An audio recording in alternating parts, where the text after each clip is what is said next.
Thank you for tuning in.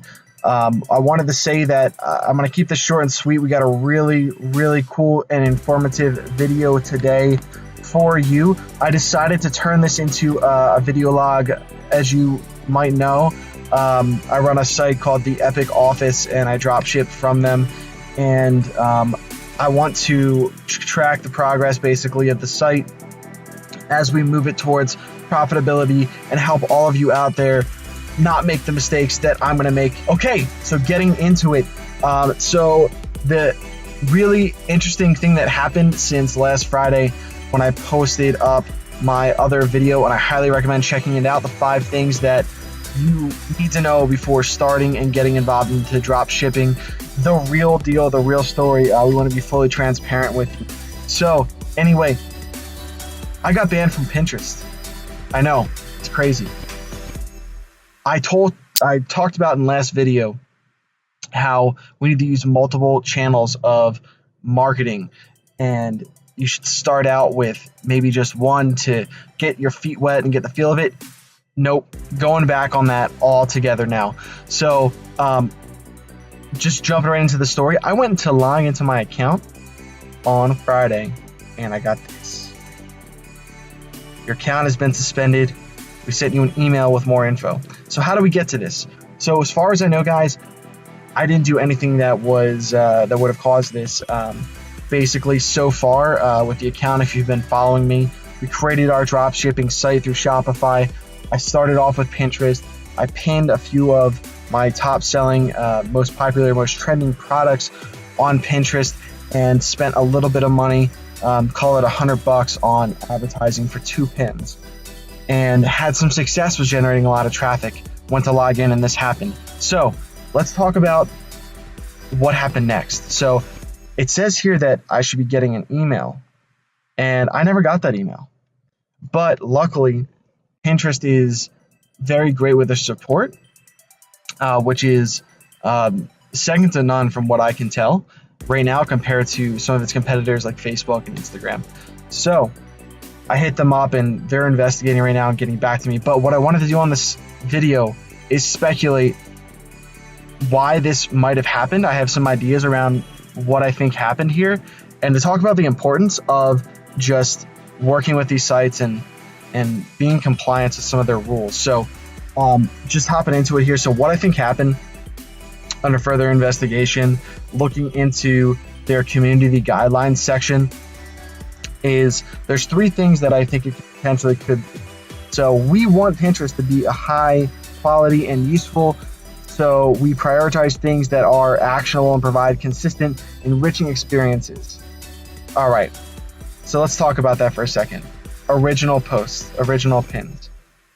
Pinterest wants a community that has contributors, people that are bringing their own images and art and qualities to the community. That's a problem for drop shippers because we really don't have the capacity to have our products in front of us and take our own photos to be able to pin them and to contribute to the community. We have to use these stock images that are out there, unfortunately, and there's really no way around it. So that's what I was using when I was using Pinterest. So I'm hoping that didn't create any issues. And I really, other than buying the product myself for cheap, some of the top sellers, and taking my own pictures and pinning them myself, I really don't see any other way around that. So that's something to keep in mind, especially when there are other drop shippers out there that are using the same pictures. I feel like if I were Pinterest and I saw that, that would just be a huge red flag. The second thing I wanted to talk about, and this just goes back to the good old thing that I've been talking about all along, and that's putting effort into everything that you do with this site, is contributing to the community.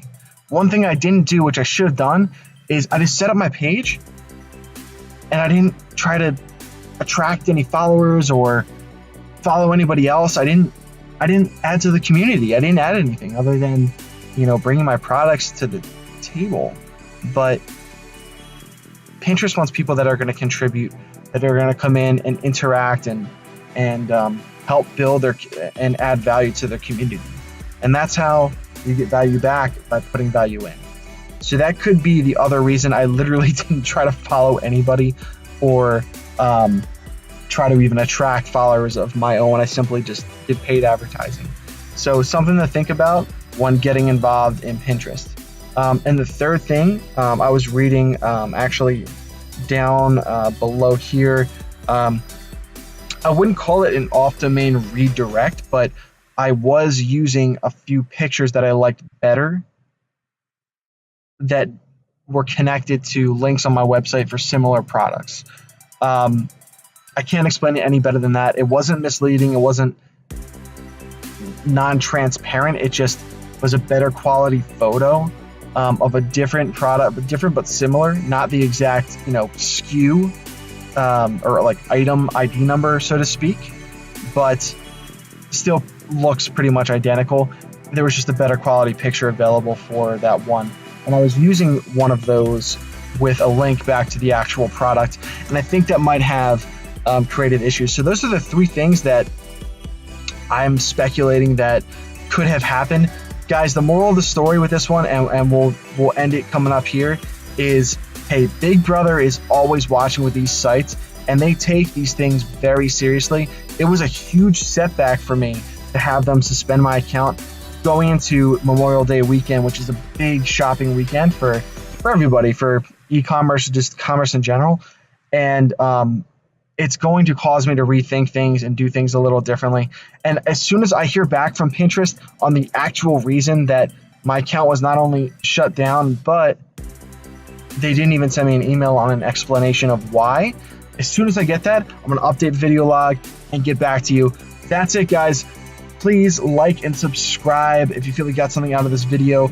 And always feel free to get your Zen on in your office and workspace by going to theepicoffice.myshopify.com and picking yourself something up little. Free shipping for everything over $8. That's all, guys. Have a good night.